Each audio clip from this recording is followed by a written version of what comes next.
and we're here at the Blue Room in the Mural Room as part of the Winter Arts Festival.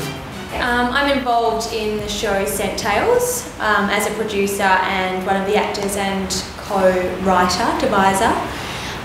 So a little bit about the show. It's hyper-real. It's set in a bakery, but it's also, transforms space and time to other locations. It smells delicious. It's based on a Nasruddin Hodja story, which is a Middle Eastern storytelling kind of fable or myth or whatever. And we've taken the parable and modernised it and turned it into a full play. Hi, I'm Joe. I'm involved in the show Laryngectomy, in which I direct, write and design for it. It is a lecture performance. It's a combination of movement, performance art and lecture on one of what we feel to be the most important human rights issue in our times at the moment. My name is Monica Main. I am the writer and performer in A Germ of an Idea, a dirty comedy by Monica Main. And guess what? It's a comedy. It's a show about germs, the good, the bad, the ugly, from the historical to the hysterical.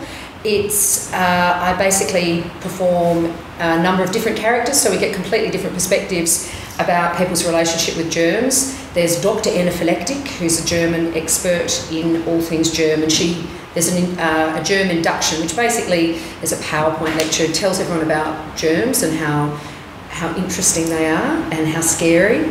And there's a cleaner character who's actually a bloke called Barry, and he can handle anything dirty. He basically moves the dirtiest things that nobody else wants to move or clean up.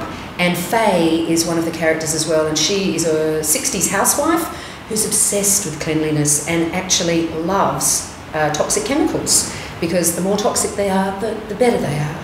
And we've got some wonderful commercials in the show as well, some infomercials, spelled F-A-U-X, as in faux. They're not really real commercials, but they're very funny and informative.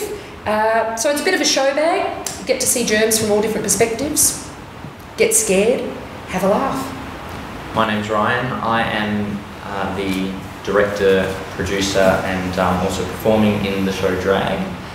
And basically I came up with the original concept and then teamed up with writer John Aitken, who is also narrating our show, which is exciting.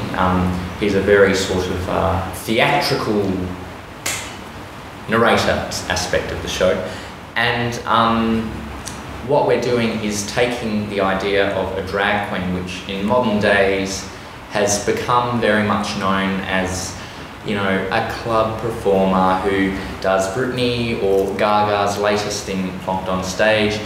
And but what we're doing is stripping all that back and de-dragging per se, and taking it back to as early as the 18th century in the Shakespearean times, when men played female roles and the director would actually call upon the drag, which was the male person playing the female, and then that was adapted to drag queen in the gay community later in time, and we'll be exploring that through the narrated story and presenting it in a form of different genres to the audience, from impersonation to comedy, theatre, drag as an art form, an interpretation, and all aspects really, and very exciting.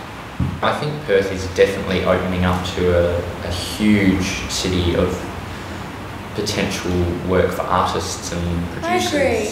I tell you what was exciting, I found over the summer, when there was the Spiegel tent there and there was artists and things happening in the Urban Orchard, and there were shows on here for the summer nights, and there were shows on at Pika and the Fringe World Summer at Pika.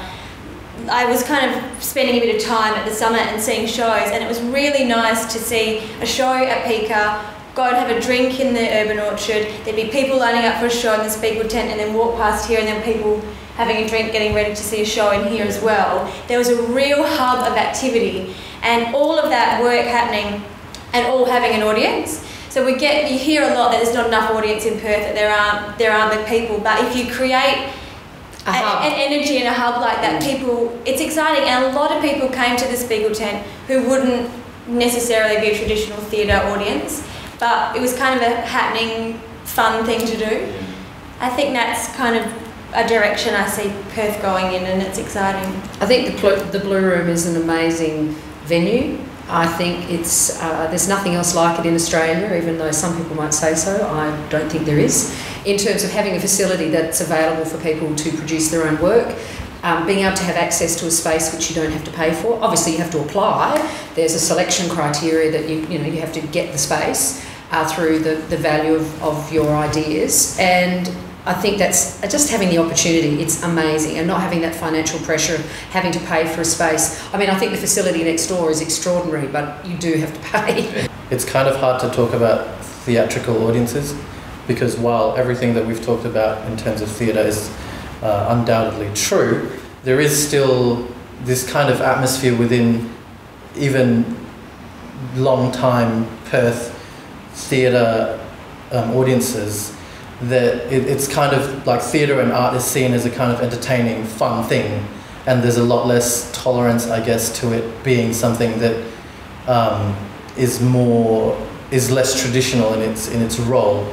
The second you have shows that look like they might challenge the audience or cause them to actually have to work to bring themselves into a piece, you do see a significant drop-off in numbers. And I do think that in terms of the role of art as a global thing, challenging, presiding viewpoints and ideas is a big reason for why art exists. And it's kind of like in Perth, especially in Perth theatre, it lacks that function a bit at the moment. There's a distinct lack of interest in overtly political or overtly challenging work. Yeah, I disagree. I think if something is done well, it might take a while for people to be persuaded, but I think there's been a few shows here which have had perhaps reviews where the reviewers freaked out a bit, and then word of mouth. I can think of a number of shows just recently, like Wish, where just the word of mouth just filled up the theatre. So it might take a while to generate some kind of interest, because sometimes people might be wary. I think everyone's terrified of going into a space and having the door closed and risking an hour, because they are, you think, I'm never going to get this hour back if I don't like it or if it's not to my liking. And certainly some people aren't prepared for the challenge, but there's certainly, I think, a lot of people out there who are prepared to take the risk, and certainly this venue is somewhere where people are more likely to be persuaded that, this might be risk-taking, it might be, not what, you might be out of your comfort zone, but I think if it's done well, you can capture, for want of a better word, an audience and persuade an audience. But I think that goes with any art forms. There'll be big budget commercial shows, that attract people because they're fun and easy, and Cirque du Soleil is guaranteed to get an audience because there's lots of colour and movement and high skill levels. But I think the Festival of Perth brings things in that are a big challenge, and certainly this venue does. That's the nature of the new, isn't it? You're never going to... You're going to have to persuade people. Those people who eat sliced white bread aren't necessarily going to move. It comes down to the definition of what it is to be successful in that regard, I guess. If we're talking about an individual show or two filling up, then certainly there have been cases where a challenging show has attracted serious amounts of audiences. But we're not doing it for the money, are we? No, we're not. We're hoping that people come. But we're talking about audiences here, and in terms of that, I think if you do look at the global sort of, if you look at an array of the theatrical work that goes on in Perth, you'll find that the majority of theatre audiences go to more traditional work to a degree that is, I feel, far larger than it could or should be. But I think the biggest challenge is, I think there's people out there who want to see things, but there's so much on. There's sport. We are all competing for the same group of people, and that's the challenge. If you haven't got a big budget, how do you let people know that you're doing something great? and having a 3-week season certainly helps with word of mouth. But that's the biggest challenge, persuade the people, you know, the big shows with big numbers, persuade everyone. They've got that captive audience that are already alerted through, you know, the radio and the news and everything. And that's the biggest challenge, you know, how do we get that audience that is there, or how do we even just let them know that we're on? Well, I personally feel that I think drag is something that people should definitely come to see, because it's giving people the opportunity that perhaps might not be so comfortable to enter a gay venue and see a show at 1 o'clock, or, you know, personally I like to be in bed by 10, so maybe people that like to go to bed earlier. But also it's the fact that, you know, you might say, well, why would I come see that if I can see it somewhere else for a club price? Well, we're delivering the history of drag, and we're delivering, you know, genres of drag and a whole entirely different experience that, to my knowledge, hasn't been done before. And I think that both myself and John would agree that it's a show that could definitely be enjoyed by one of two audiences. You know, people who may have seen Priscilla Queen of the Desert long time ago and loved it, or people that go off to Thailand's cabaret experience and come back talking about it. This is Perth's little opportunity for people to go out and recapture that experience and come in and see the drag queens and meet them and have a drink with them after the show and find out why they do it and what it is about it. And then there's the other audience that it will spread to, that are the people that do go out at 1 o'clock in the morning and admire it, because it is an admirable performance, and it is a performance, and it is an art, and there's a lot more to it than just miming to a song. You know, there's character building, there's costume, artwork with the face, and I think that audience would appreciate coming into a theatre and watching that kind of show when they don't have drunken people stumbling around them and bumping into them when they're trying to watch a show. They can actually come in and for that hour and a half, in complete admiration, see a drag show of all forms. I've produced quite a bit of my own work over the years, and I have a particular way of engaging an audience. I guess it's quite character driven. I perform a number of different characters, including a male character, so I do a bit of drag myself. And I'm very interested in sort of the scientific ideas as well about, so the show's it's deeply informative but highly silly, or highly informative but deeply silly. So I want to obviously engage an audience through humour, but there's a lot of information in there. It's not a linear piece. It's not like one story that we go from the beginning, middle and end. It covers quite a lot of ground through those different characters.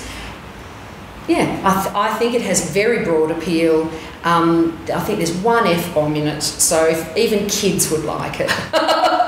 So yes, broad appeal. Don't bring your kids to see laryngectomy. This is quite important. If you are looking for a challenge, if you're looking for something that will deliver and will make you think, you should definitely come see laryngectomy, because that's exactly the nature of the show. It is, I can actually guarantee that I think in the last few years there's only been maybe one touring show that is of the type of show that it is, that's been performed in Perth at least. So it will be different. It will be unlike any other theatre you've seen before. As to whether or not you enjoy it, that's completely up to you, but you'll definitely get out from it what you put in, and so if you put into it, you'll get out a lot. Our show, Scent Tales, is beautiful. We're incorporating all the senses, including touch, taste and smell. It's beautifully simple on one level. It's a really simple parable, but if for those who choose to, there are so many other layers and levels and depth that people can read into it. We incorporate poetry and puppetry and use the set in really clever and interesting ways to transform space and time. And it's just, there's no swearing, so it's suitable for children. My grandparents will be coming, everyone. Yeah, I think it's going to be a delightful, beautiful play. Drag is on at the Blue Room Theatre July 5th to 23rd. See you there. A Germ of an Idea, a dirty comedy by Monica Main, starts June 7th, goes to June 25th. Book now. Laryngectomy opens June 1st and ends June 18th. Book now. Centale starts June 28 at the Blue Room. See you there.